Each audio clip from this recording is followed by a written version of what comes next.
ಇವತ್ತು ನಮಗೆ ಕಚೇರಿಯಲ್ಲಿ ಇರಬೇಕಿದ್ರೆ 7 ಗಂಟೆಗೆ ನಮಗೆ ಒಂದು ಕರೆ ಬರ್ತದೆ, ಹಿರಿಯ ನಾಗರಿಕರನ್ನ ಈ ಥರ ಮನೆಯಿಂದ ಹೊರ ದೂಡಿದ್ದಾರೆ, ಅವ್ರನ್ನ ಒಳಗಡೆ ಕರ್ಕೊಳ್ತಾ ಇಲ್ಲ ಅಂತ ನಮಗೆ ಹಿರಿಯ ನಾಗರಿಕರ ಸಹಾಯವಾಣಿ ಕೇಂದ್ರದ ಕರೆ ಬಂತು. ಅವ್ರಿಗೆ ಮಧ್ಯಾಹ್ನ ಯಾರೋ ಒಬ್ಬರು ಅಪರಿಚಿತರು ಕರ್ಕೊಂಡ್ಬಂದು ಅವ್ರನ್ನ ಹಿರಿಯ ನಾಗರಿಕ ಕೇಂದ್ರಕ್ಕೆ ಬಿಟ್ಟರು.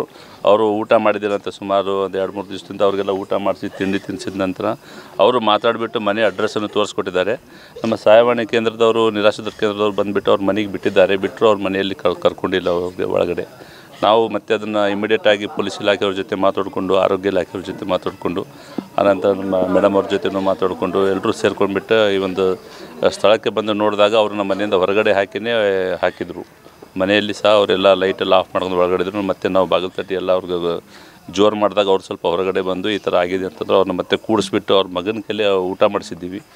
ಅವ್ರ ಮಗ ಹೇಳ್ತಾರೆ, ಇಲ್ಲ ನಮ್ಮದು ಕೌಟುಂಬಿಕ ವಿವಾದ ಇತ್ತು, ಇಲ್ಲೊಂದು ಆಸ್ತಿ ವಿವಾದ ಇತ್ತು, ಹೀಗಾಗಿಬಿಟ್ಟು ಅವರು ಯಾರ ಪಲ್ಲಿನೂ ಇರ್ತಾ ಇದ್ದಿಲ್ಲ ನಮ್ಮ ಅಪ್ಪಾಜಿ ಅವರು. ನಾವು 3 ಜನ ಮಕ್ಕಳು, ಹೆಣ್ಮಕ್ಳು ಇದ್ದಾರೆ, ಅದರಲ್ಲಿ ಯಾರ ಹತ್ರನೂ ಇರ್ತಿದ್ದಿಲ್ಲ. ಹಿಂಗಾಗಿ ನಾವು ನೋಡ್ಕೊಳ್ತಾ ಇದ್ದಿಲ್ಲ ಅಂತ. ಈಗ ಅವರೆಲ್ಲೋ ಅನಾಥಾಶ್ರಮದಲ್ಲಿ ಇದ್ರಂತೆ ಮೊದಲು.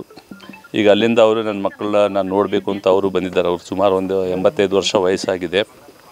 ಬಂದ ನಂತರ ಅವ್ರಿಗೆ ಅಡ್ರೆಸ್ ಅದು ಗೊತ್ತಿರಲಾರ್ದ ಅವ್ರು ಕೇಂದ್ರಕ್ಕೆ ಬಿಟ್ಟು ಹೋಗಿದ್ದಾರೆ. ಆನಂತರ ಅವ್ರು ಸ್ವಲ್ಪ ಚೇತರಿಸ್ಕೊಂಡ ನಂತರ ಅವ್ರು ಮನೆಗೂ ತಂದು ಬಿಟ್ಟಿದ್ದಾರೆ. ಬಟ್ ಮನೆಯಲ್ಲಿ ಈ ಥರ ಪರಿಸ್ಥಿತಿ. ಈಗ ಸುಮಾರು ಒಂದು 25-30 ವರ್ಷದಿಂದ ಅವರು ಮನೆಯಿಂದ ಹೊರಗಡೆನೇ ಇದ್ದಾರೆ. ಅಂದರೆ ಅವು ಮಾಳಪ್ಪನಹಟ್ಟಿಯಲ್ಲಿ ಅವ್ರದ್ದು ಆಸ್ತಿ ಹೊಲ ಇದೆ. ಹೀಗಾಗಿಬಿಟ್ಟು ಅವ್ರು ಆ ಕಡೆ ಈ ಕಡೆನೇ ಇದ್ದಾರೆ. ಇಲ್ಲಿ ಮನೆಯಲ್ಲಿ ಯಾರು ಅವ್ರ ಮಕ್ಕಳು ಎಲ್ಲ ಸ್ಥಿತಿವಂತರೇ ಇದ್ದಾರೆ. ಈಗ ಮನೆಯೆಲ್ಲ ನಾವು ನೋಡಿದ್ವಿ ಬಂದು. ಬಟ್ ಏನಾಗಿದೆ ಅಂದರೆ ಅವ್ರ ಕೌಟುಂಬಿಕ ಸಮಸ್ಯೆಯಿಂದ ಅವ್ರ ಸೊಸೆ ಮೊಮ್ಮಕ್ಕಳು ಸ್ವಲ್ಪ ಅವರಿಂದ ದೂರನೇ ಇಟ್ಟಿದ್ದಾರೆ. ಇದರಿಂದ ಮುಖ್ಯವಾಗಿ ಅವ್ರನ್ನ ಮನೆಯಿಂದ ಹೊರಗೆ ಹಾಕಿರುವಂಥದ್ದು ಒಂದು ಸಮಸ್ಯೆ. ಈಗ ಒಂದು ನಮಗೆ ಫೋನ್ ಕಾಲ್ ಬಂದ ನಂತರ ನಾವೆಲ್ಲ ಸೇರ್ಕೊಂಡು ಬಂದುಬಿಟ್ಟು ಅವ್ರಿಗೆ ಮನವೊಲಿಸಿ, ಆಮೇಲೆ ನಮ್ಮ ಆರೋಗ್ಯ ಇಲಾಖೆಯವರು ಸಹ ಅವ್ರನ್ನ ಆರೋಗ್ಯ ತಪಾಸಣೆ ಮಾಡಿದ್ರು. ಸ್ವಲ್ಪ BP ಜಾಸ್ತಿ ಇದೆ, ಸ್ವಲ್ಪ ಪಲ್ಸ್ ಅಪ್ ಡೌನ್ ಇದೆ ಅಂತಂದ್ರೆ ಅವ್ರನ್ನ ಮತ್ತೆ ನಾವು ನಮ್ಮ ನಿರಾಶ್ರಿತರ ಕೇಂದ್ರದ ವಾಹನದಲ್ಲಿ ಅವ್ರನ್ನ ಆಸ್ಪತ್ರೆಗೆ ಸಹ ಶಿಫ್ಟ್ ಮಾಡಿದ್ದೀವಿ. ಈಗ ಮಕ್ಕಳು 3 ಜನ ಇದ್ದಾರಂತೆ. ಅವ್ರನ್ನ ಬೆಳಿಗ್ಗೆ ನಾವು ಕರ್ಸ್ಕೊಂಡ್ಬಿಟ್ಟು ಮಾತಾಡಿಬಿಟ್ಟು ಅವ್ರನ್ನ ಮನವೊಲಿಸಿ ಅವ್ರ ಹಿರಿಯ ನಾಗರಿಕರನ್ನ ಮನೆ ಸೇರಿಸುವಂಥ ಕೆಲಸ ಮಾಡ್ತೀವಿ.